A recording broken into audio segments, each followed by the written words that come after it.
আজ আমি বাটা মাছ দিয়ে দারুণ একটা রেসিপি আপনাদের সঙ্গে শেয়ার করছি। খুব সহজ আর খুব কম সময়ে বানিয়ে ফেলা যায়। আর এটা খেতে এতটাই সুস্বাদু হয় যে এটা দিয়েই এক থালা ভাত চেটেপুটে খেয়ে নেবেন। একটা লাইক দিয়ে পুরো ভিডিওটা দেখার অনুরোধ জানাচ্ছি। তাহলে চলুন দেখে নিই বাটা মাছের এই রেসিপিটা। এখানে আমি 8টা ছোট সাইজের বাটা মাছ নিয়ে ভালো করে ধুয়ে পরিষ্কার করে নিয়েছি। এখন মাছে দিয়ে দিলাম অল্প পরিমাণে লবণ আর অল্প পরিমাণে হলুদ গুঁড়ো। লবণ আর হলুদ গুঁড়ো মাছের দু পিঠে খুব ভালো করে মাখিয়ে রেখে দেব 5 থেকে 7 মিনিট।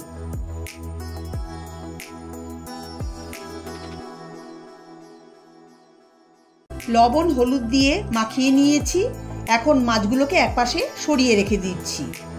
আর দুটো মিডিয়াম সাইজের আলু নিয়ে সরু সরু লম্বা করে কেটে নিয়েছি। আলু কেটে জলে ভিজিয়ে রেখে দিয়েছি যাতে আলু কালো না হয়। এবার এই মাছের গ্রেভি বানানোর জন্য একটা পেস্ট করে নেব। তার জন্য এখানে নিয়েছি একটা মিডিয়াম সাইজের পেঁয়াজ টুকরো করে কেটে, 3 কোয়া রসুন, 1/2 ইঞ্চি আদার টুকরো আর 2টো শুকনো লঙ্কা। এখন এই উপকরণগুলো মিক্সিং জারে দিয়ে দিচ্ছি। এর মধ্যে দিচ্ছি অল্প পরিমাণে জল। এখন মিহি করে পেস্ট বানিয়ে নেব। দেখুন মিহি করে পেস্ট তৈরি করে নিয়েছি। কড়াইতে দিয়ে দিচ্ছি পরিমাণ মতো সর্ষের তেল। তেল গরম হয়ে গেছে। এখন কেটে রাখা আলু দিয়ে দিচ্ছি। আলু দিয়ে নেড়ে চেড়ে নেব। দিয়ে দেব অল্প পরিমাণে হলুদ গুঁড়ো, এতে আলুর রং সুন্দর হবে। আর দেব সামান্য পরিমাণে লবণ। হলুদ আর লবণ দিয়ে মিশিয়ে দেব। 3-4 মিনিট মিডিয়াম ফ্লেমে আলু ভালো করে ভেজে নেব। দেখুন আলু ভাজা হয়ে গেছে। এখন তুলে একটা প্লেটে রেখে দিচ্ছি।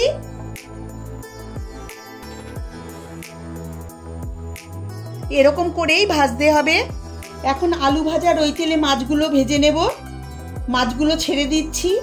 এখন মিডিয়াম ফ্লেমে মাছগুলোকে হালকা লাল করে ভেজে নেব। খুব কড়া করে মাছ ভাজবো না, তাহলে মাছ শক্ত হয়ে যাবে। আমি দুবারে মাছ ভেজে নেব। একসঙ্গে বেশি মাছ ভাজবো না, তাহলে একটা মাছের গায়ে আরেকটা লেগে যাবে, তখন উল্টাতে অসুবিধা হবে।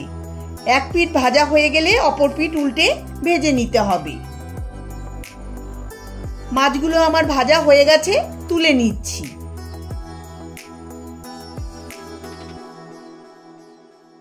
এই একইভাবে আমি বাকি মাছগুলোকেও ভেজে নিচ্ছি।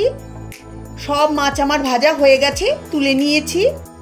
মাছ ভাজার ওই তেলে দিয়ে দিচ্ছি 1/4 চা চামচ কালো জিরে। কালো জিরেটাকে 20 সেকেন্ড নেড়ে চেড়ে দিয়ে দেব কেটে রাখা পেঁয়াজ। এখানে আমি একটা মিডিয়াম সাইজের পেঁয়াজকে কুচিয়ে নিয়েছি। এখন মিডিয়াম ফ্লেমে পেঁয়াজটাকে গোল্ডেন করে ভেজে নেব। পেঁয়াজ গোল্ডেন করে ভাজা হলে এর মধ্যে 2টো কাঁচা লঙ্কা চেরা দিয়ে দিচ্ছি। এখন কাঁচা লঙ্কাটাকে নেড়ে চেড়ে ভেজে এর মধ্যে দিয়ে দেব পেস্ট করা মশলা। তার সঙ্গে দিয়ে দেব 1 চা চামচ জিরের গুঁড়ো, 1/4 চা চামচ হলুদ গুঁড়ো। এখন সব উপকরণ ভালো করে মিশিয়ে দেব। 3-4 মিনিট সময় ধরে মশলা ভালো করে কষিয়ে নেব। লো ফ্লেমে রেখেই মশলা কষাতে হবে, না হলে মশলা পুড়ে যেতে পারে। দেখুন বন্ধুরা, কষতে কষতে মশলা শুকিয়ে এসেছে। মশলা সুন্দর কষানোও হয়েছে। এখন এর মধ্যে একটা মিডিয়াম সাইজের টমেটো কেটে দিয়ে দিলাম। তার সঙ্গে স্বাদ অনুসারে লবণ দিলাম। এখন 1-2 মিনিট টমেটো মশলার সঙ্গে কষিয়ে নেব। টমেটো খুব নরম করব না, অল্প নরম হবে। আমার চ্যানেলে নতুন বন্ধু হয়ে থাকলে চ্যানেলটাকে সাবস্ক্রাইব করার অনুরোধ রইল। 1 মিনিট টমেটো কষিয়ে নেওয়ার পর এর মধ্যে দিয়ে দিলাম ভেজে রাখা আলু। তার সঙ্গে দিচ্ছি 2টো কাঁচা লঙ্কা চেরা। এখন 2 মিনিট মশলার সঙ্গে আলু কষিয়ে নেব। এখন এর মধ্যে দিয়ে দিচ্ছি বড় 1 কাপ জল। জল এমন দিতে হবে যাতে আলু সুন্দরভাবে সেদ্ধ হয়ে যায়। জল দিয়ে মিশিয়ে দিচ্ছি। এখন গ্যাসের ফ্লেম বাড়িয়ে গ্রেভি ফুটিয়ে নেব। গ্রেভি ফুটে গেছে। এখন এর মধ্যে ভেজে রাখা মাছ দিয়ে দিচ্ছি।